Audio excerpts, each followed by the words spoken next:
Olá, meus irmãos. Eu queria convidá-los a nós abrirmos a nossa Bíblia e lermos juntos o capítulo 3 de Gênesis, o único versículo tão conhecido nosso, versículo 15. Gênesis 3,15. Diz assim a palavra do Senhor: E porei inimizade entre ti e a mulher, entre a tua semente e a sua semente. Esta te ferirá a cabeça, e tu lhe ferirás o calcanhar. Vamos orar?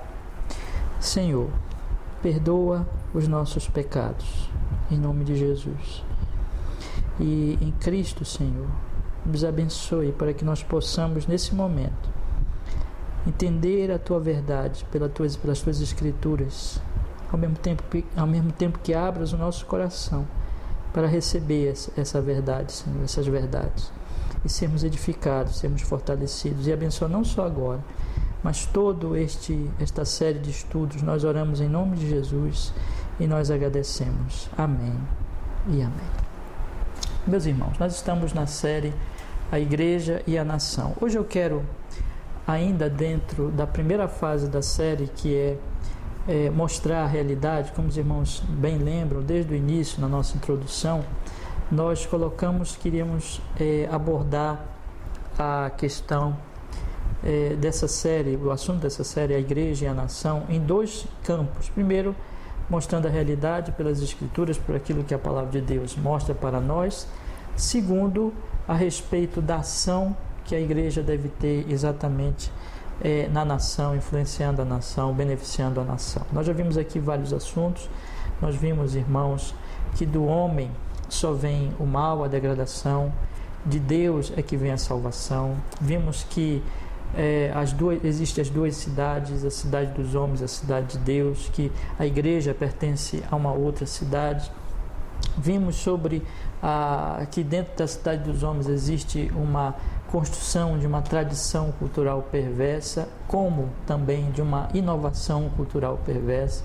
Vimos, irmãos, que tudo procede realmente do coração. Temos visto isso, que vai contaminando todas as coisas, e que também produz o domínio do forte sobre o mais fraco, no sentido de opressão, de maldade, de perversidade. E temos visto, irmãos, então, todos esses assuntos e mostrado, meus irmãos, que somente Deus, somente a graça de Deus, realmente, esse é o ponto que eu tenho procurado sempre enfatizar, somente sua graça, somente a graça do Senhor é que pode realmente nos transformar. E o fato é que o Senhor faz isso no seu povo, na sua igreja. E através da sua igreja, o Senhor opera, né, essa transformação, essa mudança. O Senhor Jesus Cristo, ele disse algumas coisas interessantes no Sermão da Montanha sobre exatamente essa função da igreja. Ele disse que a igreja, você pega ali Mateus capítulo 5, né?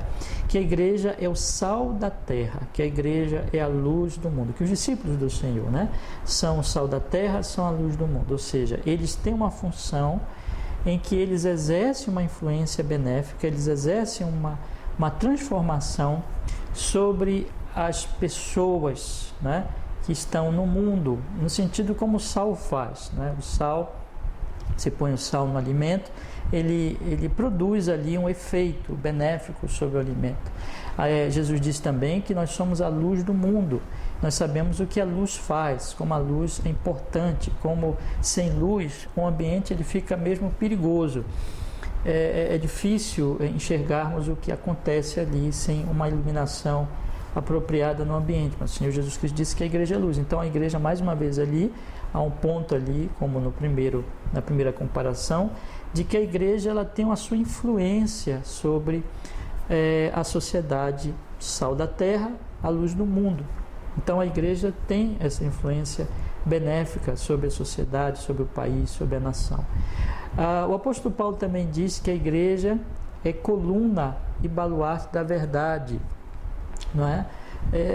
Ou seja, a igreja ela está ali como sustentáculo para sustentar a verdade de Deus, a verdade do Evangelho, proclamando essa verdade. Jesus disse: eu sou o caminho, a verdade e a vida, ninguém vem ao Pai senão por mim. A igreja é aquela que apregou essa verdade, que anuncia essa verdade, que sustenta essa verdade que o mundo não tem. Então, uma influência também no sentido de proclamar, de anunciar, de mostrar essa verdade que está no Evangelho de Jesus, que está no próprio Cristo, que é a verdade. A igreja foi dada a ordem, né, de ir por todo o mundo, pregar o Evangelho a cada criatura, fazer discípulos, né? E a quem crê e for batizado será salvo, quem não crê será condenado. Então nós temos a ordem dada aos discípulos e dada à igreja em geral, aos apóstolos e dada à igreja em geral, de que eles venham proclamar, de que eles venham anunciar, espalhar o Evangelho. Então a igreja tem a função de espalhar pelas nações.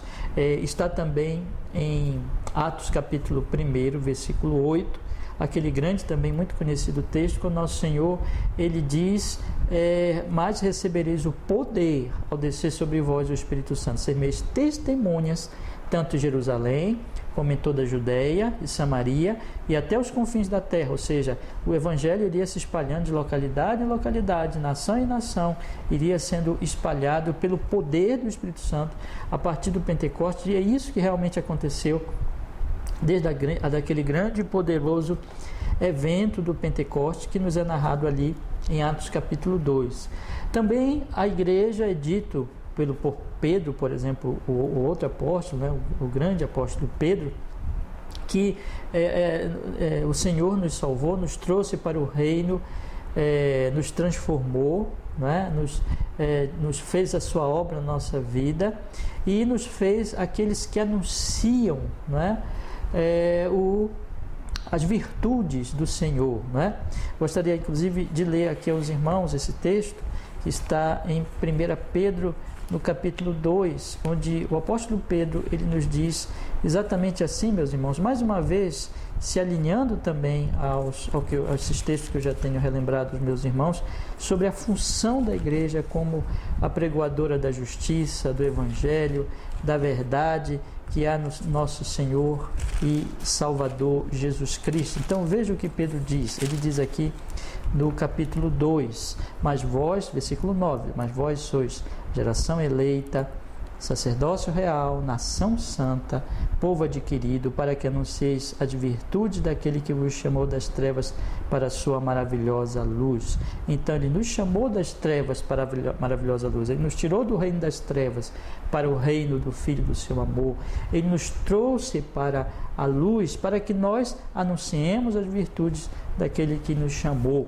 Então nós temos, meus irmãos, que a função da igreja é uma função ímpar, é uma função única, é uma função que nenhuma instituição ela pode fazer, de proclamar o Evangelho, de ser sal da terra, de ser a luz do mundo. Então você percebe em todos esses versículos, alguns poucos versículos na verdade, mas esse é o ensino de todas as Escrituras, e todo o que realmente nos é ensinado no Novo Testamento, meus irmãos, sobre a função importantíssima da igreja de proclamar o Evangelho, de anunciar o Evangelho, de anunciar a verdade, de ser uma influência, de realmente trazer a esperança única que há no Senhor Jesus. E esse é o papel da igreja, para isso que a igreja está aqui, para ser esse luzeiro, para ser essa influência, para proclamar esta verdade.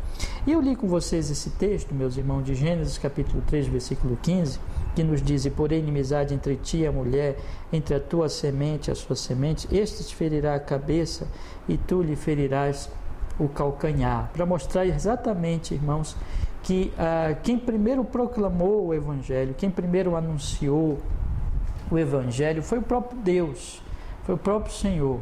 E nós temos aqui então a proclamação do Evangelho, não é? Nós temos aqui, meus irmãos, a natureza desse Evangelho, não é? Nós temos aqui, irmãos, o centro, realmente a mensagem central deste Evangelho. E nesses poucos versículos, aqui é chamado proto-evangelho, aqui é chamado então aquela primeira proclamação do Evangelho feita pelo próprio Deus. Então nós temos a origem, a natureza dele, a proclamação dele, a essência dele, tudo aqui neste pequenino versículo.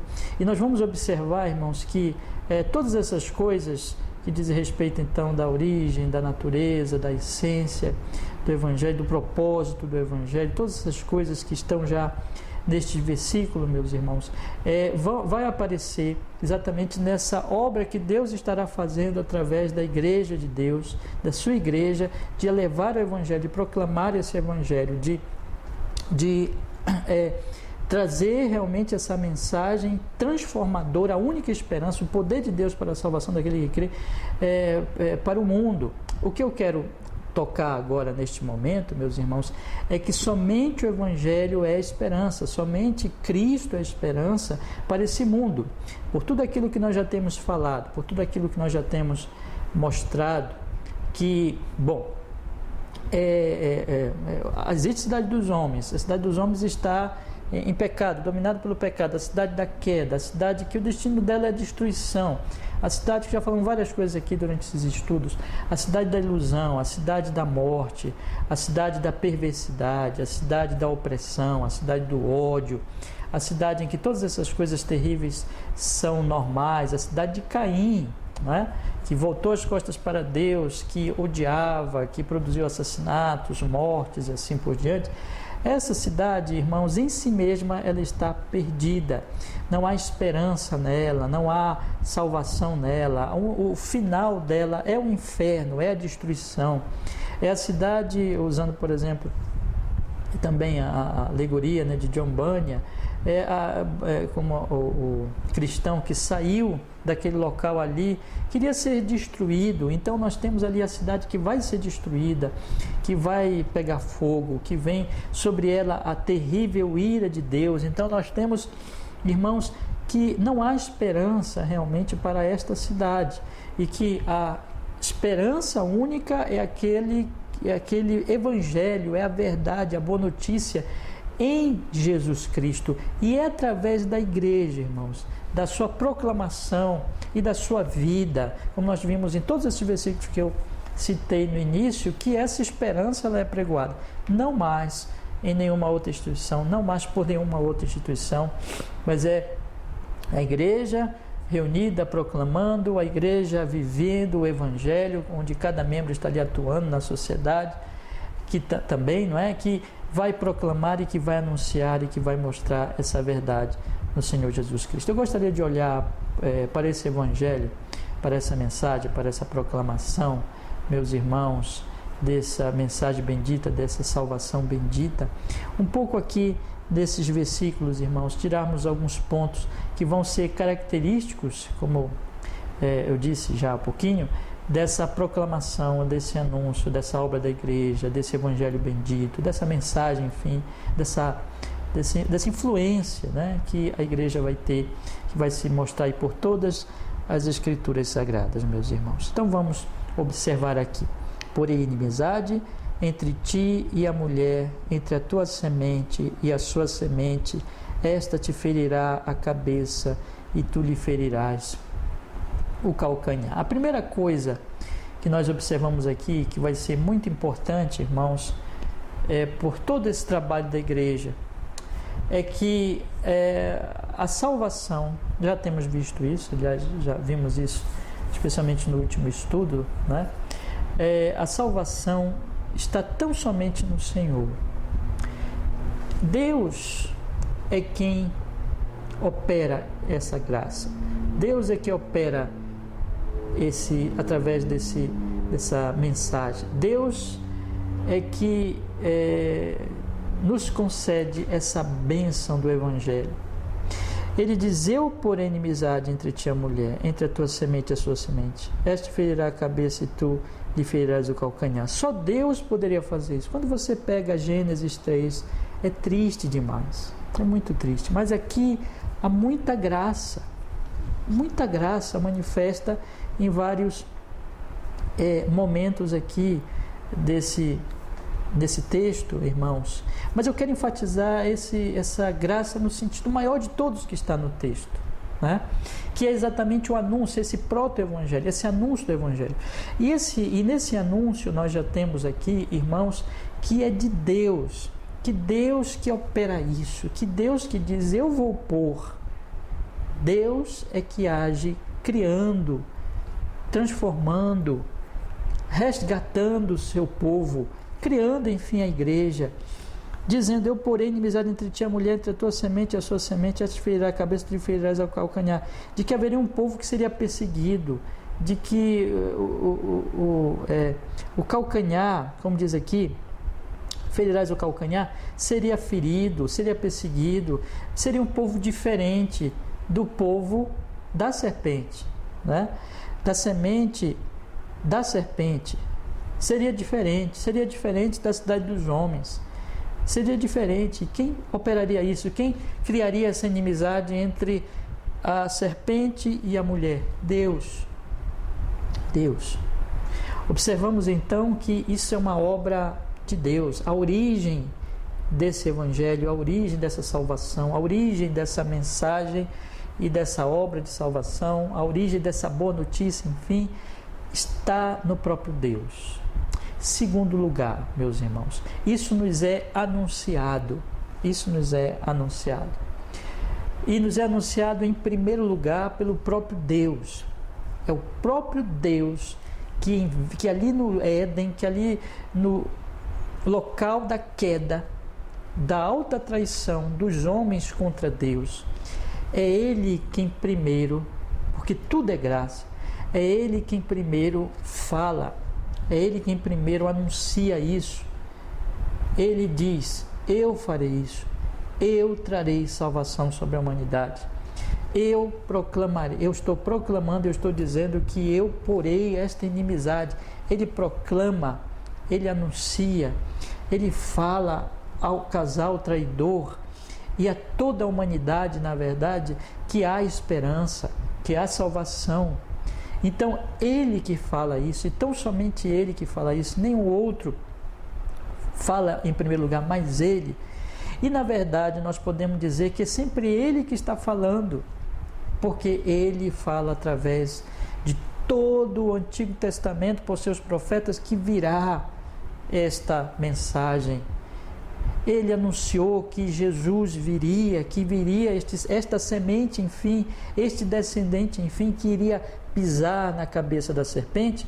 Ele anunciou por todo o Antigo Testamento, pelos seus profetas. No final das contas, foi ele o primeiro proclamador, o primeiro pregador, podemos dizer, mas é sempre ele que está proclamando, é sempre ele que está pregando, é a sua palavra, é o seu evangelho, é a sua boa nova, é o seu anúncio que vem desde os antigos profetas.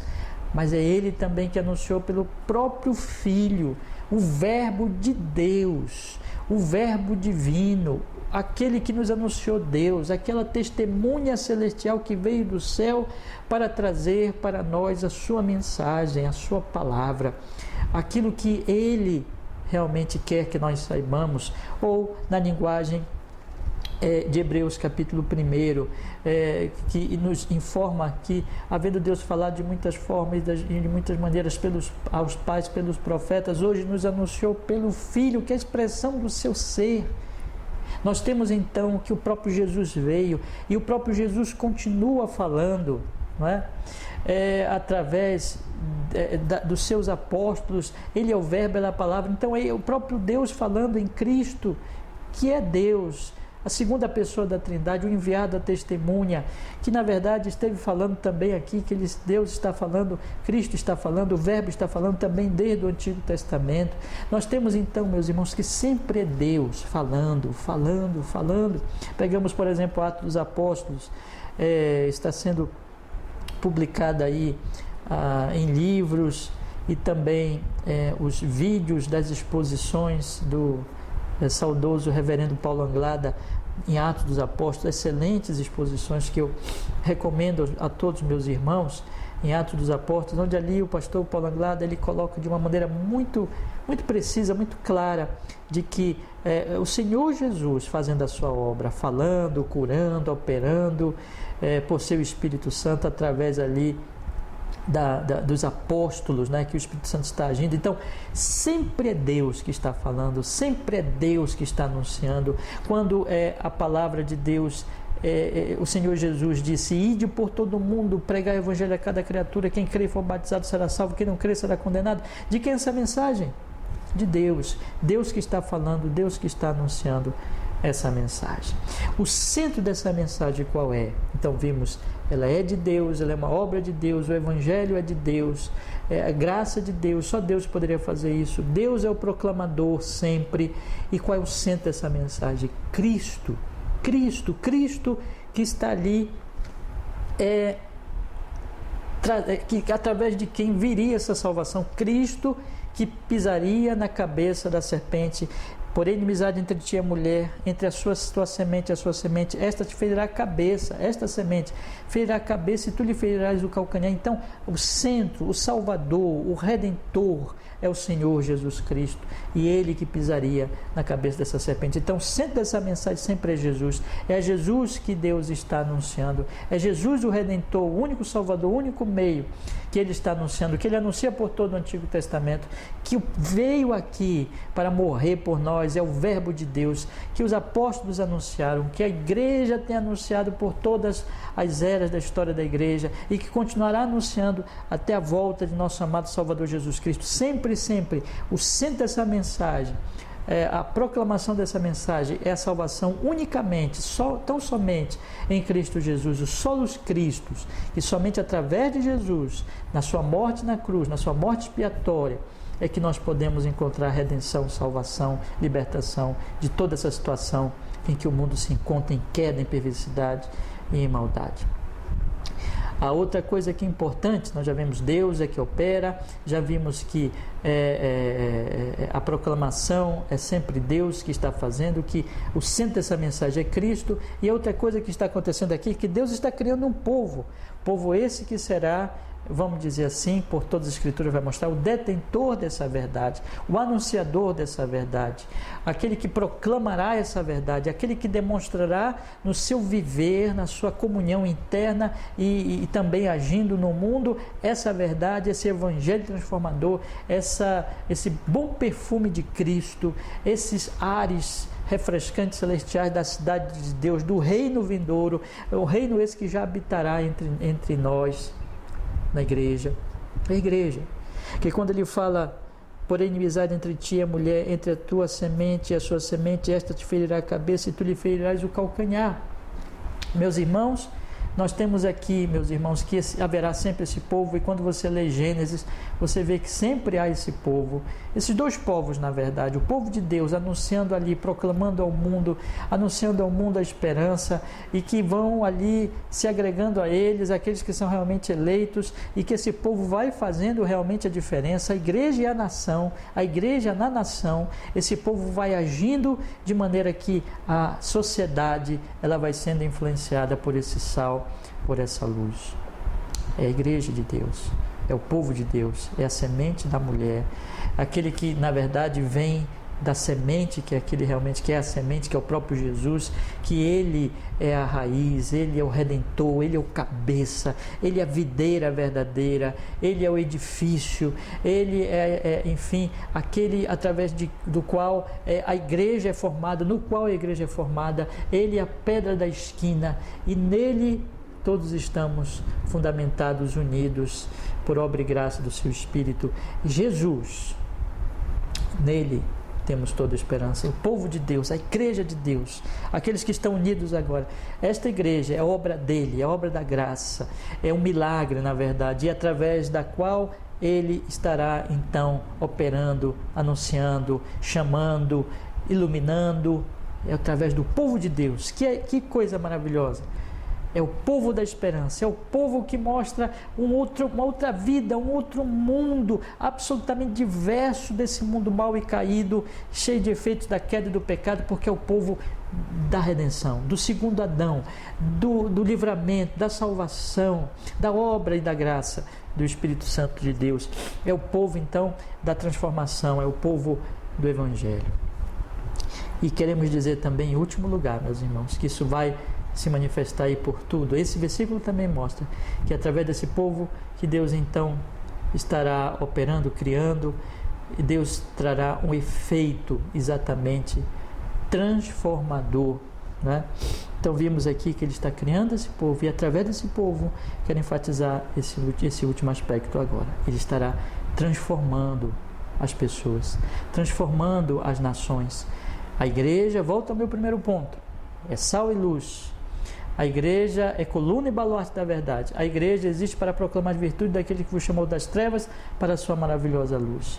A igreja é aquele povo, meus irmãos, santo, que dará fruto. Usando a outra ilustração de Jesus e a videira, eu vos escolhi para que vades e deixe fruto e vosso fruto permaneça, fruto de vida, mas fruto que vai também operar transformação na vida das pessoas. É a igreja que vai iluminar, é a igreja que vai exercer um papel de esperança transformador, de misericórdia, de amor de Deus, que vai anunciar o amor de Deus. E a igreja que vai ter o efeito, a igreja e a nação, que vai ter esse efeito transformador na vida do mundo, no mundo, nas nações. Mas eu queria concluir com um ponto aqui importante, que se subentende também desse texto e se toma toda a Escritura. Aqui se trata de uma obra de Deus que vai sendo feita em processo. Quando nós tomamos aqui, foi o proto-evangelho, primeiro o anúncio do evangelho, mas não ficou aqui, mas Deus foi desenvolvendo essa obra através dos primeiros ali crentes, entre eles o próprio Adão e Eva e Noé, aliás, antes de Noé, Sete, antes dele Abel. Deus vai desenvolvendo até chegar no patriarca Abraão, de Abraão, Deus tendo seus eleitos ali entre o povo de Israel, até que viesse Cristo e a igreja, então, nos tempos do Novo Testamento. Um processo. Processo esse, então, que Ele também está operando na vida de cada um.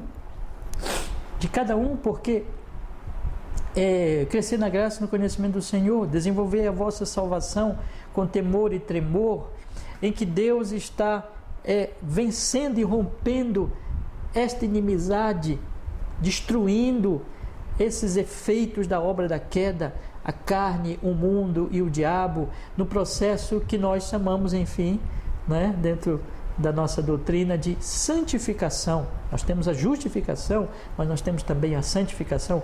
Então Deus, Ele tem trabalhado muito em processos em que Ele vai rompendo aquela obra do mal e vai, digamos assim, construindo, edificando, fortalecendo a sua obra, a sua graça, até que então, naquele grande e maravilhoso dia do encontro da noiva com o Cordeiro, a igreja estará pronta, preparada, adornada, sem nenhuma imperfeição, mas com uma virgem pura para o encontro com seu noivo.